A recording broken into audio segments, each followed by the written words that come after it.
नमस्कार मित्रांनो, स्वागत आहे तुमचं आपल्या यूट्यूब चॅनलवर। मित्रांनो, शासनामार्फत आता एक नवीन मुख्यमंत्री माझी लाडकी बहीण योजनेसंदर्भात महत्त्वपूर्ण असे अपडेट देण्यात आलेले आहेत। मित्रांनो, आताच आपण न्यूज चॅनलवरती पाहिलं असेल की मुख्यमंत्र्यांमार्फत अधिवेशनामध्ये माझी लाडकी बहीण योजनेअंतर्गतचे बदल जे आहेत हे बदल मित्रांनो सांगण्यात आलेले आहेत। मोठ्या प्रमाणावरती हे बदल करण्यात आलेले आहेत। 7 प्रकारचे बदल आपल्याला या ठिकाणी पाहायला मिळणार आहेत। मित्रांनो, सविस्तर माहिती पाहणार आहात, व्हिडिओ शेवटपर्यंत पहा। चॅनलवरती नवीन असाल तर चॅनलला सबस्क्राइब करा। चला तर मित्रांनो, सविस्तर अपडेट घ्यायला सुरुवात करूया। मित्रांनो, सुरुवातीला या ठिकाणी आपण पाहू शकता परिपत्रक जे ते आपण ओपन केलेलं आहे। याच्यामध्ये पाहू शकता मुख्यमंत्री माझी लाडकी बहीण या योजनेच्या संदर्भात निवेदन करू इच्छितो।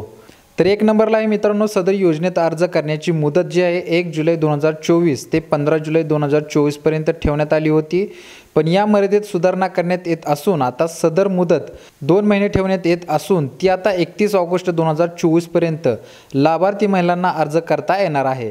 तसेच 31 ऑगस्ट 2024 पर्यंत अर्ज करण्यात आलेल्या लाभार्थी महिलांना दिनांक 1 जुलै 2024 पासून दरमहा 1,500 रुपये आर्थिक लाभ देण्यात येणार आहे।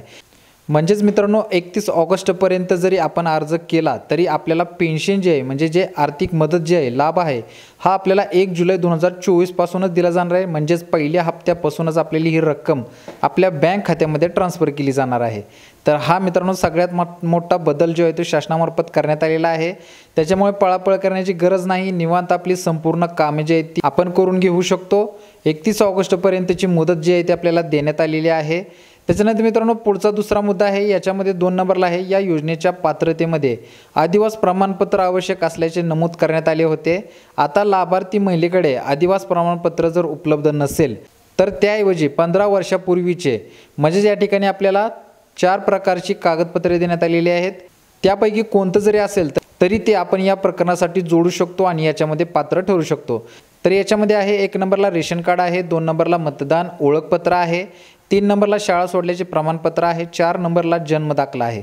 तर याच्यापैकी 4पैकी तुम्ही कोणताही एक ओळखीचा पुरावा जो आहे तो या प्रकरणासाठी जोडू शकता। 15 वर्षापूर्वीचं हे ओळखीचे पुरावे असणे गरजेचे असणार आहेत। तर ही प्रमाणपत्र जी आहेत ही या योजनेस ग्राह्य धरली जाणार आहेत।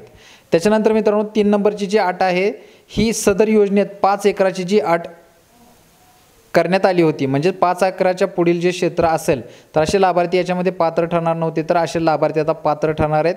कारण की 5 एकराची अट जी आहे ती आता शिथिल करण्यात आलेली आहे, म्हणजेच आता ही अट जी आहे ती वगळण्यात आलेली आहे। त्याच्यामुळे जास्त क्षेत्र जरी असेल तरी आपण या योजनेसाठी आता पात्र ठरणार आहे।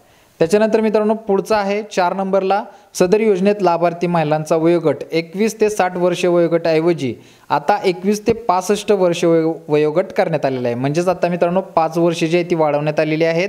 म्हणजेच 21 ते 65 वयोगटातील ज्या काही महिला असतील तर या महिला सुद्धा मित्रांनो अर्ज आता करू शकतात। त्याच्यानंतर 5 नंबरला आहे, परराज्यात जन्म झालेल्या महिलांनी महाराष्ट्रातील आदिवास असणाऱ्या पुरुषाबरोबर जर विवाह केला असेल तर अशा बाबतीत त्यांच्या पतीचे 1 जन्मदाखला, 2 शाळा सोडल्याचे प्रमाणपत्र, 3 आदिवास प्रमाणपत्र म्हणजेच आपण त्याला डोमेसाइल म्हणतो, तर या तिन्हीपैकी कोणतेही एक प्रमाणपत्र ते या प्रकरणाला जोडतील तर त्या सुद्धा याच्यामध्ये पात्र ठरणार आहेत। म्हणजेच परराज्यातून आलेल्या महिला सुद्धा या योजनेअंतर्गत पात्र ठरल्या जाणार आहेत जर त्यांनी महाराष्ट्रातील पुरुषाबरोबर विवाह केला असेल तर। आणि त्याचबरोबर त्यांच्या पतीचे या 3 म्हणजे जन्माचा दाखला, शाळा सोडल्याचा दाखला आणि आदिवास प्रमाणपत्र हे 3 डॉक्युमेंट त्यांनी पतीचे जर जोडले तर त्या सुद्धा या योजनेअंतर्गत पात्र ठरल्या जाणार आहेत।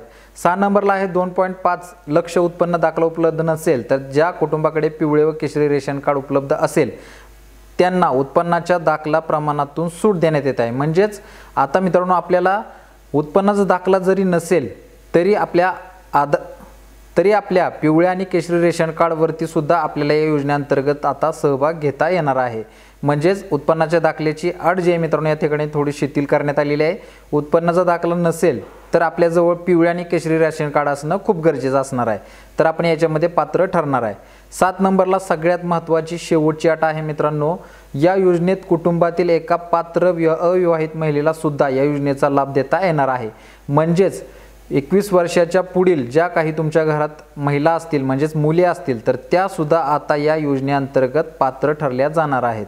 तर या पद्धतीने मित्रांनो हे मोठे 7 बदल जे आहेत ते शासनामार्फत करण्यात आलेले आहेत। मोठ्या प्रमाणावरती हे बदल मित्रांनो महिलांच्या दृष्टीने अतिशय महत्त्वाचे आणि तसे आपल्याला पाहायला मिळत आहेत। भरपूर प्रमाणात कागदपत्रामध्ये या ठिकाणी शिथिलता करण्यात आलेली आहे। तर शासनामार्फत अक्षरशः मोठ्या प्रमाणावरती हे आपल्याला बदल पाहायला मिळत आहेत। शासनामार्फत या नवीन अटींमध्ये बदल जे करण्यात आलेले आहेत याबाबतची अपडेट तुमच्यापर्यंत पोहोचवणं महत्त्वाचं होतं। ही अटी आणि नियम आपण पाहिले असतीलच। लवकरात लवकर आपल्या मित्रांना, नातेवाईकांना हे आपले व्हिडिओ पाठवा, जेणेकरून त्यांना सुद्धा या झालेल्या बदलाबाबत, या अटी नियमाबद्दल माहिती होईल। तर मित्रांनो, आजच्यासाठी एवढंच। अशाच नवीन अपडेटसाठी सगळ्यात महत्त्वाचं आपल्या चॅनलला सबस्क्राईब करून ठेवा। भेटू पुढच्या व्हिडिओमध्ये नवीन अपडेटसह, नवीन माहितीसह। तोपर्यंत धन्यवाद।